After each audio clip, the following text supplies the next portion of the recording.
Hello, everyone. Thanks for being here. Can we make some noise? Can we just get a round of applause?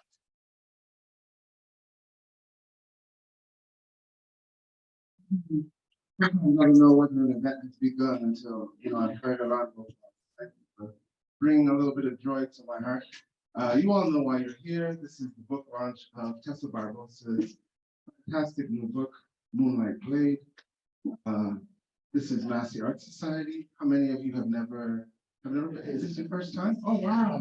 Most of you. Hey, welcome, welcome. My name is Brandon. I'm one of the events coordinators, sort of community outreach people here. We are connected to Massy Books, which some of you might know is on East Georgia. Massy Arts Society is an indigenous-owned, indigenous-led space. I should also say that this event is funded by the Government of Canada, the BC Arts Council. There must be another in there. Whatever. At the end of the event. Yeah, we'll spread it. I'm on film. I'm sorry, sponsor. Anyway, the only other thing to say is that as an indigenous-owned, indigenous-led space, we take the acts of decolonization and anti-colonial thinking quite seriously here. And so it behooves me to mention that Massy Arts Society exists on the unceded traditional territories of the Musqueam, and Squamish nations. And so for me, as someone who facilitates a lot of literary events, I've been thinking about how we can take concepts like anti-colonialism or decolonial action and elevate them beyond their figurative language, beyond their sort of symbolic meaning, or even their gestural realm. How can we really embody decolonial, anti-colonial thinking and doing? And so I invite you to think about that as we move into a wonderful literary evening. As you probably already know, we have two celebrated, wonderful authors who will both be reading their books today. And then after the reading, we'll do a slight or like a light Q&A. So if you have questions, write them down and keep them in the back of your head. I will introduce both readers right now, and then they'll introduce themselves where they read. So the featured reader for the evening or the afternoon, in this case, is Tessa Barbosa. Tessa is a Filipino-Canadian author who writes fantasy novels by night and software help by day. Wonderful, wonderful. Have a good double life. She studied computer science and fine arts in university with stories from her first love. She's thrilled to get to write them down now. Tessa currently lives in Vancouver with her family. When she's not at the keyboard, you can find her reading, making messes in the kitchen, and sewing things. Find more at tessabarbosa.com. And the guest reader is K.S. Villoso, born in Daraga, Albany. K.S. Villoso writes speculative fiction with themes shaped by her childhood, with grin and grit inspired by both the streets of Manila, Philippines, and the wilds of British Columbia, Canada. Her books range from epic fantasy, touched with the horrors of Aswang, to long adventures through magic-strewn lands inspired by the Encanto. She now lives in BC with a pack of dogs and humans. When she isn't writing, she spends her days counting down when she can get lost in the mountains again. Join me in welcoming our first reader for the evening, K.S. Villoso.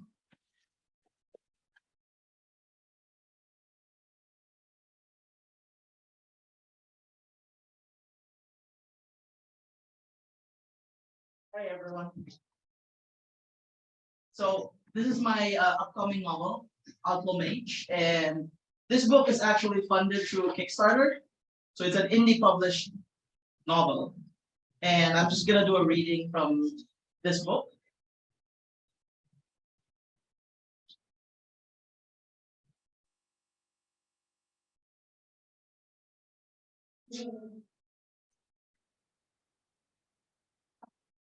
I dropped out of magical school during my final exams.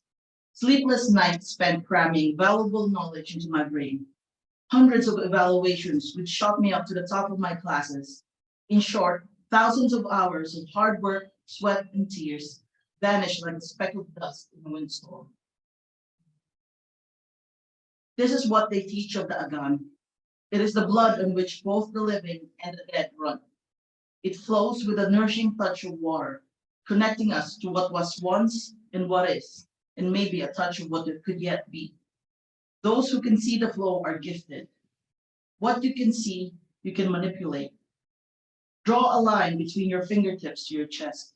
Now pull, like a fisherman reeling the day's catch to shore. Let it burrow deep into your very own veins and heart. Let the touch turn into fire. Let the fire burn your skin. Let it spread to your flesh and your veins and your bones until you can't tell yourself apart from pure power. Your past, your name, the very breath in your lungs become meaningless in the face of what you can accomplish with a flick of your fingers. Mages are experts at subterfuge and tricks. Most of us are pompous, arrogant know-it-alls. Ehelden, the most prestigious magical school in all of the empire, has it more than most. The tuition fees mean that only the wealthiest or those lucky enough to have a rich sponsor can afford to send their children there. Even where they teach of the lifeblood that connects all of us, the true power still lies in the clink of coin. Children whose guardians cannot afford such schools are doomed to a life of servitude, bound to the will of masters born with better luck. In the empire of ages, magic is a commodity, and people like me must obey the rules that keep the few above the rest. I knew all that and more. I knew the only path towards a promising career was to submit myself to the strictures of the school, and therefore, by extension, the mage council who run both the school and the empire. I knew without its blessings, I was ruined. And yet I left like a fool. I didn't once look back.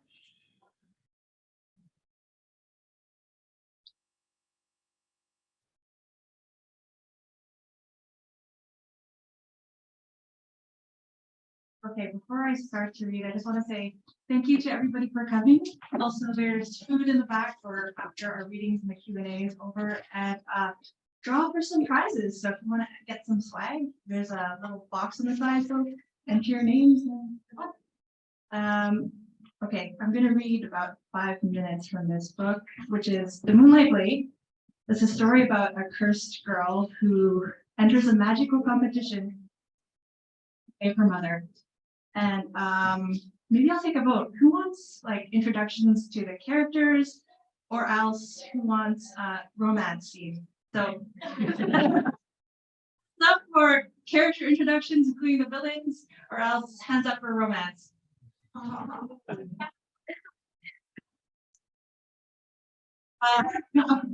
Okay, this is pretty PG.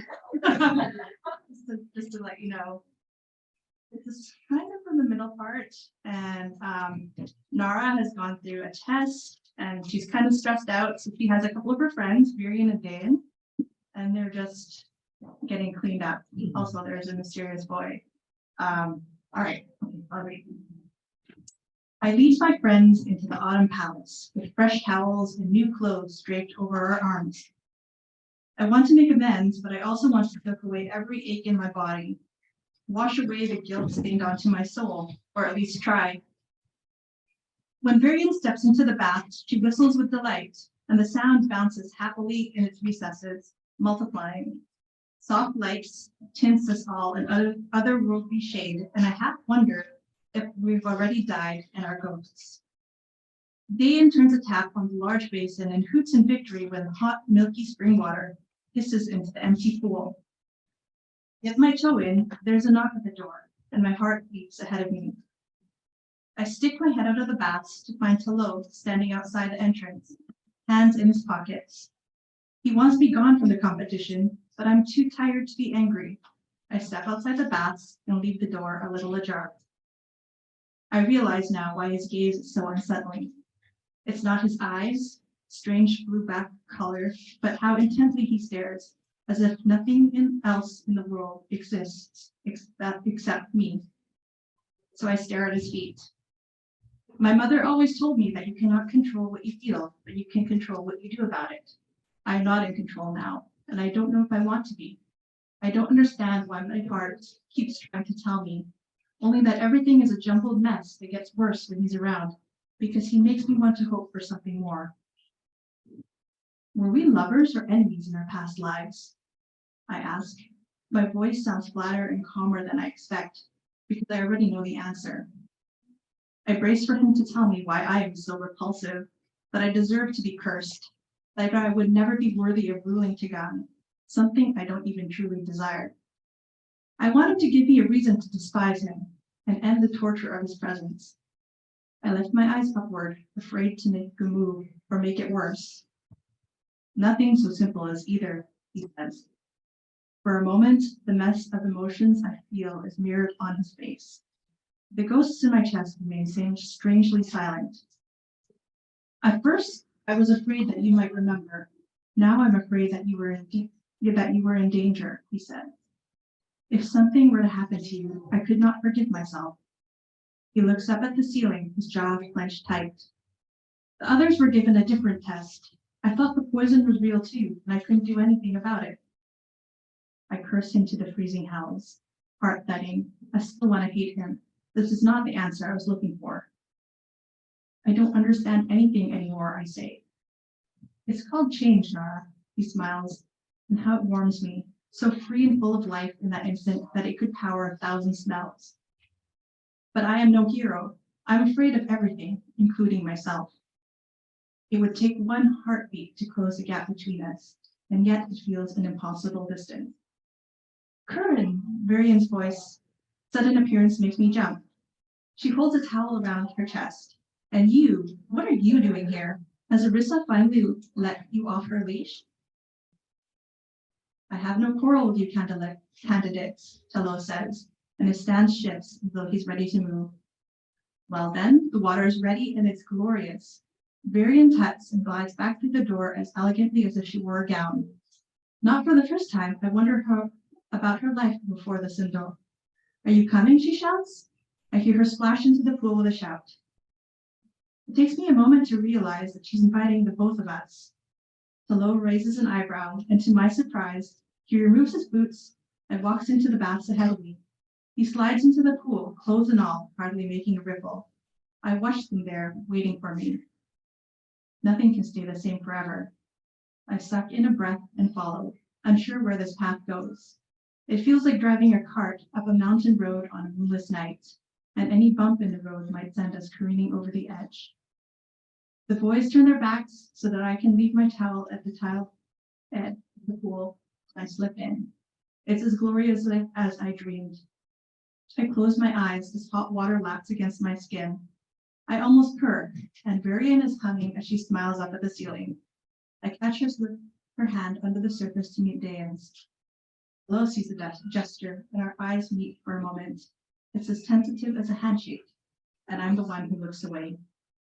None of us talk, but this moment is ours, lost to ourselves in the amber light.